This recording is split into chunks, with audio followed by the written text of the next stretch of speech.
Donc, actuellement, que vous puissiez être chrétien ou païen, athée ou croyant, musulman, bouddhiste, shintoïste, qui que vous soyez, que vous puissiez aimer Christ ou pas, même être de l'église des satanistes qui existent aujourd'hui dans le monde et même ici en France, vous ne pouvez nier le fait que l'horloge chronologique du temps se passe autour de la naissance de la personne que l'on appelle Jésus-Christ.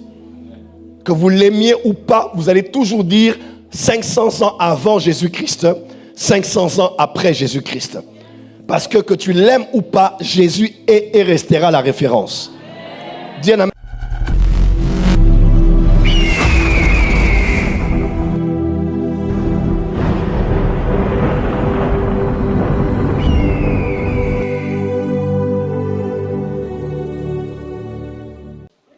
Il est très courant aujourd'hui à l'église que l'on entende et que l'on lise même dans certains panneaux ou dans certains t-shirts cette phrase de la Bible tirée du livre d'Apocalypse.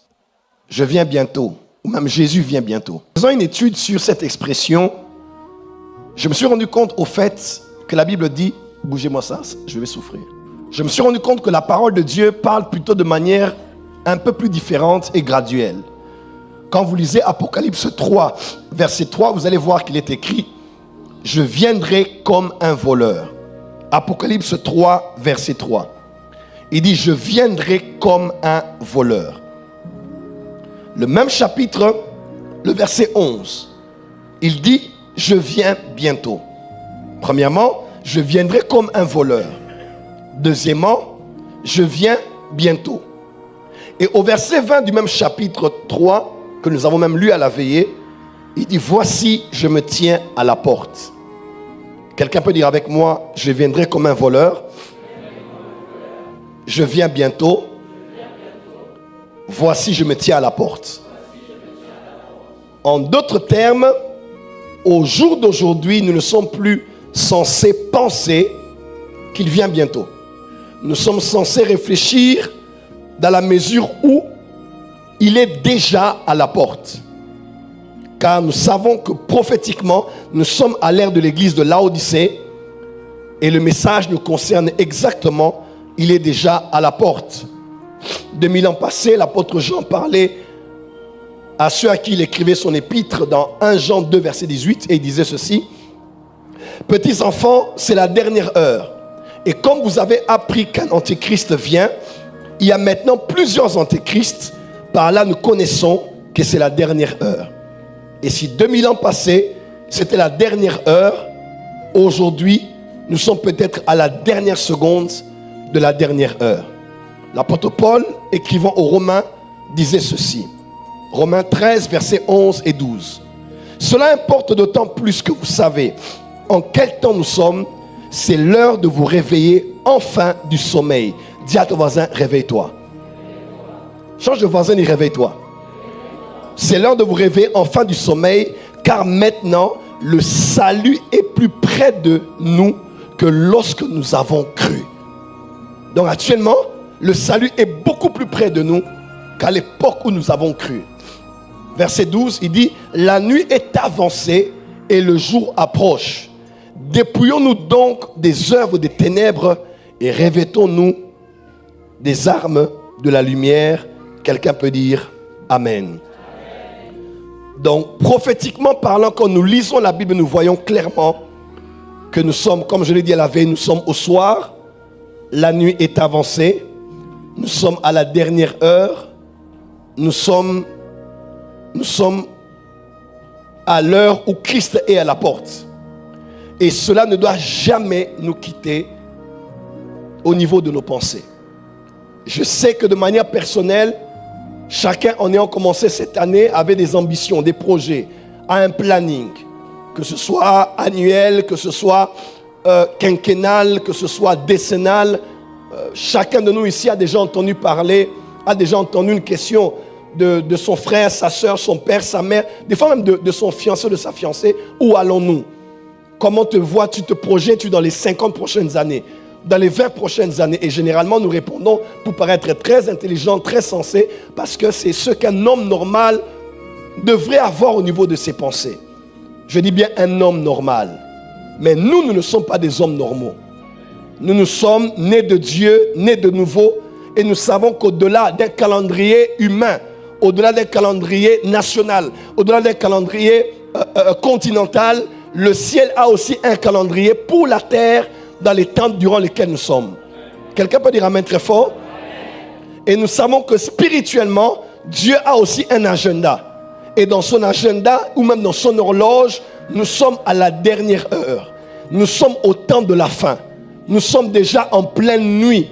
Le jour déjà approche. Tu dois avoir ça en toi. Et on a lu ici avec vous.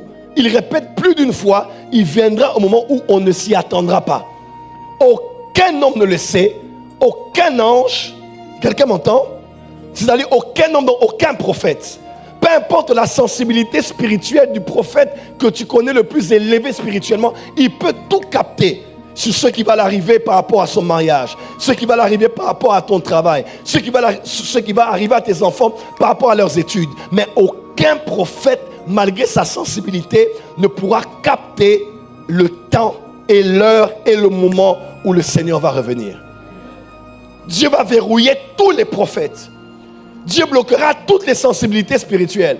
Ceux qui rêvent ne verront point cela dans un rêve.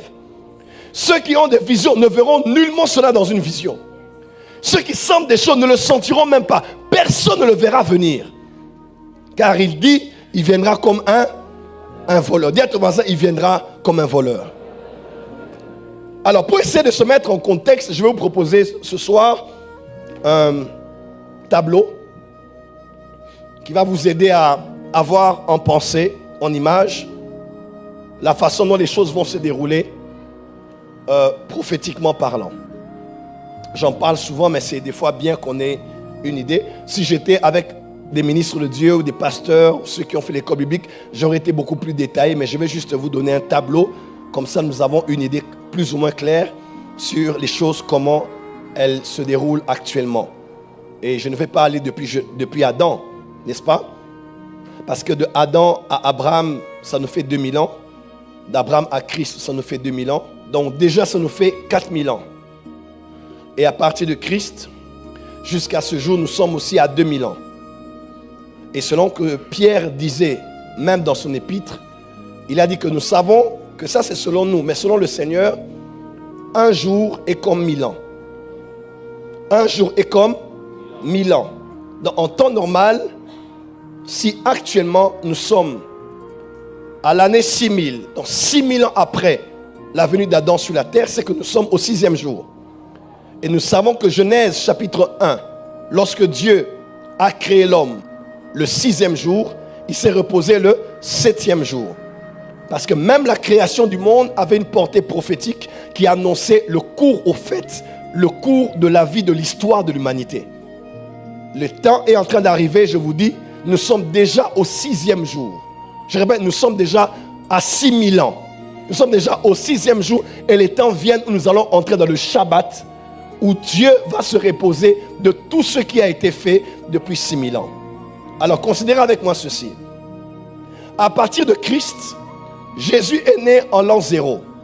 Donc, actuellement, que vous puissiez être chrétien ou païen, athée ou croyant, musulman, bouddhiste, shintoïste, qui que vous soyez, que vous puissiez aimer Christ ou pas, même être de l'église des satanistes qui existe aujourd'hui dans le monde et même ici en France, vous ne pouvez nier le fait que l'horloge chronologique du temps se passe autour de la naissance de la personne que l'on appelle Jésus-Christ. Que vous l'aimiez ou pas, vous allez toujours dire 500 ans avant Jésus-Christ, 500 ans après Jésus-Christ. Parce que tu l'aimes ou pas, Jésus est et restera la référence. Dis un amen bien que je t'entende. Jésus est né en l'an 0. En l'an 33, donc 33 ans après, vous savez, Jésus meurt, n'est-ce pas? Jésus meurt, il ressuscite 3 jours après.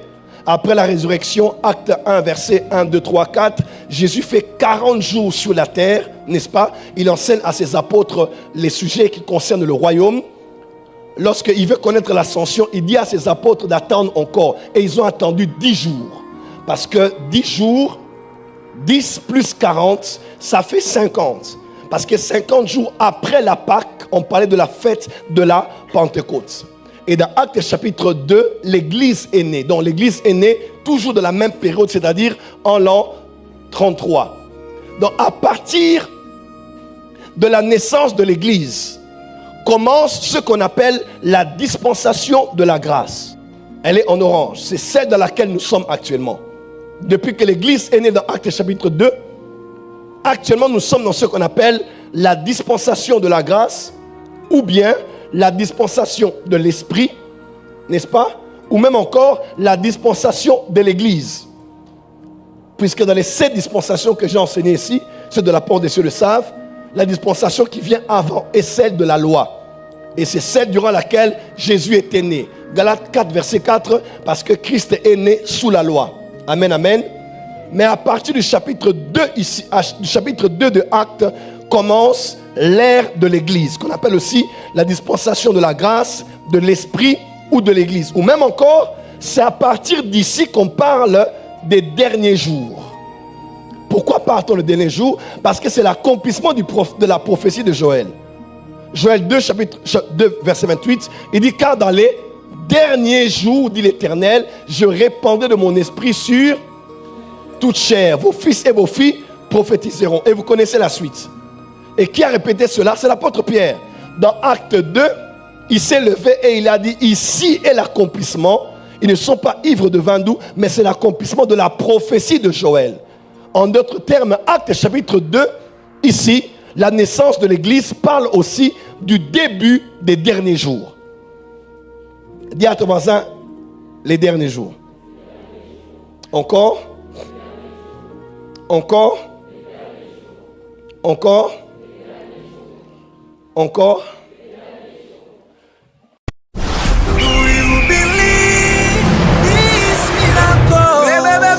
Supernatural dunamis power.